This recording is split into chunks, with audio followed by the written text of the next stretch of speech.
In this video, we're going to be going over how to add two integers. Now, there's two types of problems you can see in this area. One would be if both integers had the same sign, meaning they were either both positive or both negative, or they would be opposites. So one integer might be positive and the other one's negative. So we're going to start off by looking at some examples where the integers are the same. Or sorry, not the same, but the same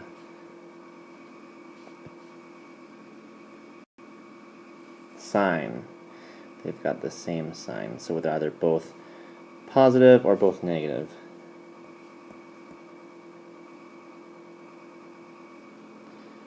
Both positive or negative. Okay.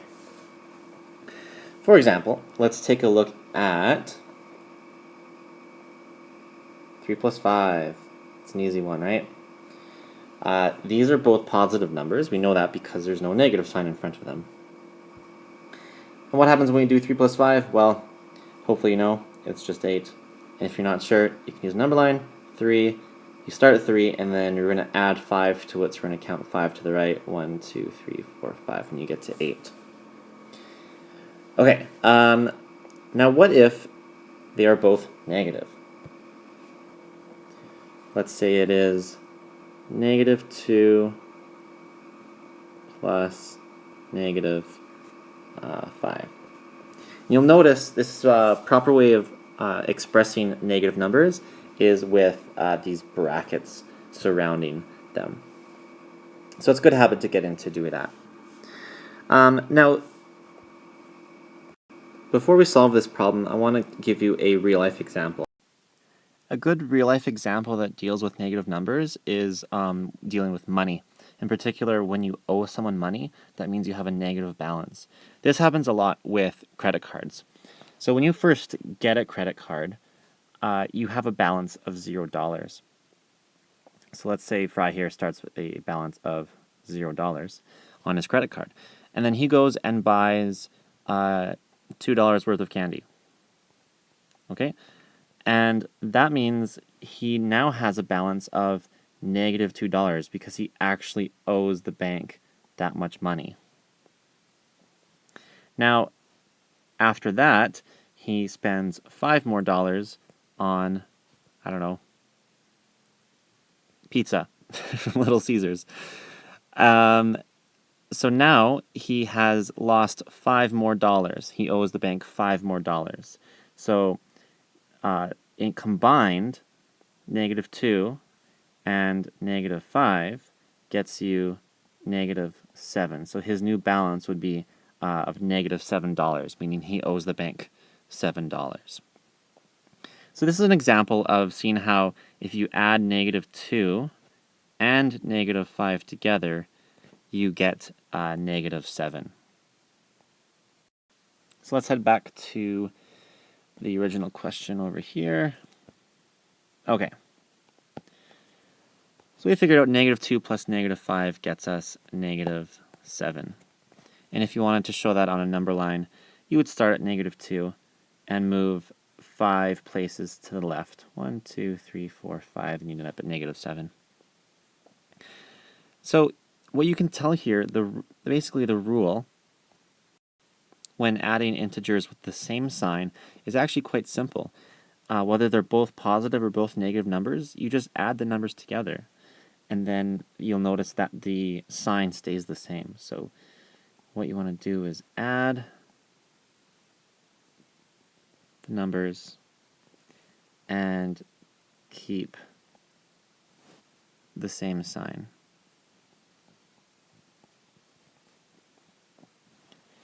So in the first example, 3 plus 5 gets us 8. They're both positive, so our answer is positive 8.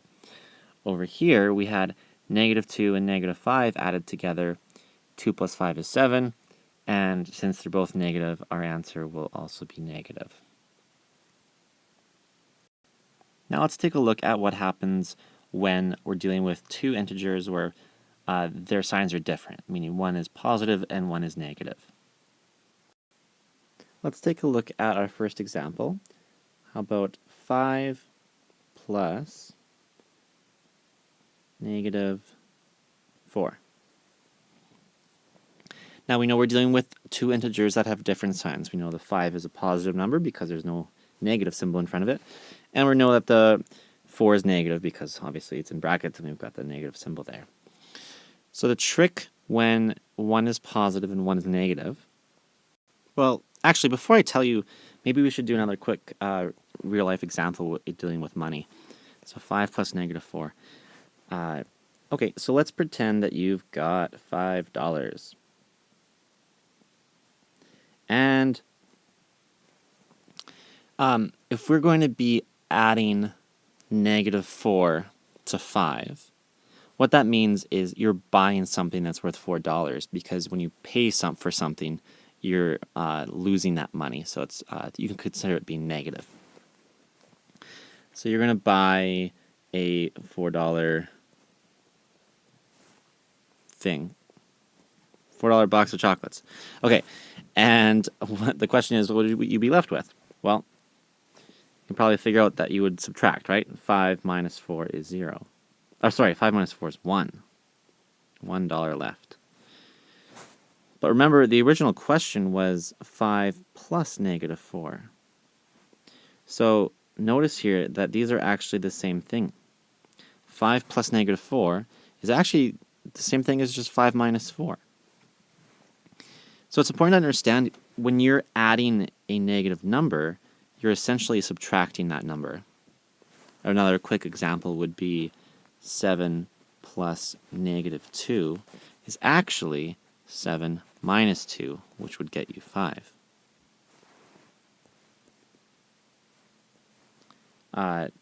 8 plus negative 1 is actually just 8 minus 1, which gets you 7. So let's head back over here. Okay, so we figured out 5 plus negative 4 gets us 1. And if you like using the number lines, you could have also started at the 5 and counted 4 to the left. 1, 2, 3, 4, and you would have gotten a value of 1. Now let's take a look at a negative plus a positive number. Let me just change the color here. Okay, so what if we deal with a question like negative 7 plus 9?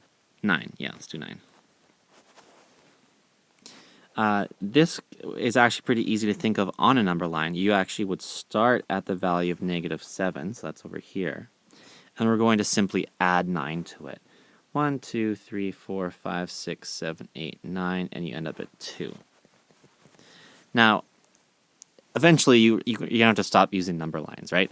So you can see the faster way of getting that in your head might be to think backwards. Instead of negative 7 plus 9, you could think of it as 9 plus negative 7.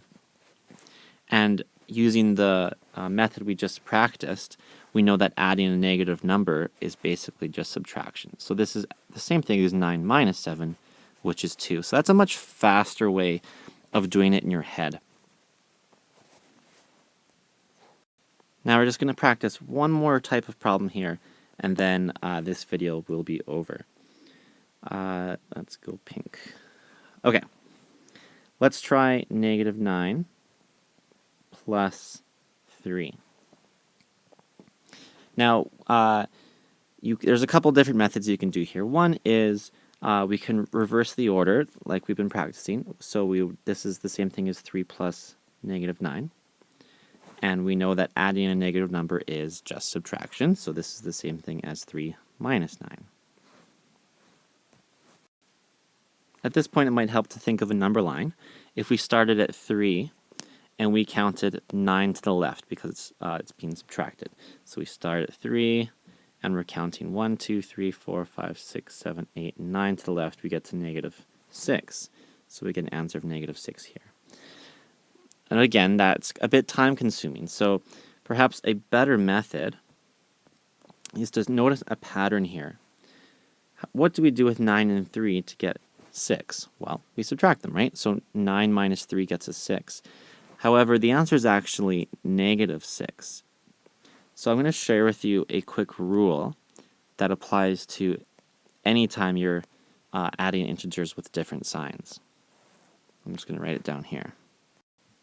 The trick is to subtract the larger number, so the big number, minus the smaller number. And then what you want to do is you want to keep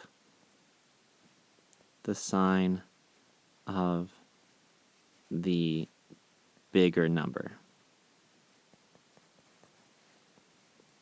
And if you just follow that rule, you'll have no problem at all with adding integers when the signs are different. And you can see how this rule applies back up here. If you do 9 minus 7, you get 2. And because 9 is bigger than 7, the positive will stay there. The answer is positive 2.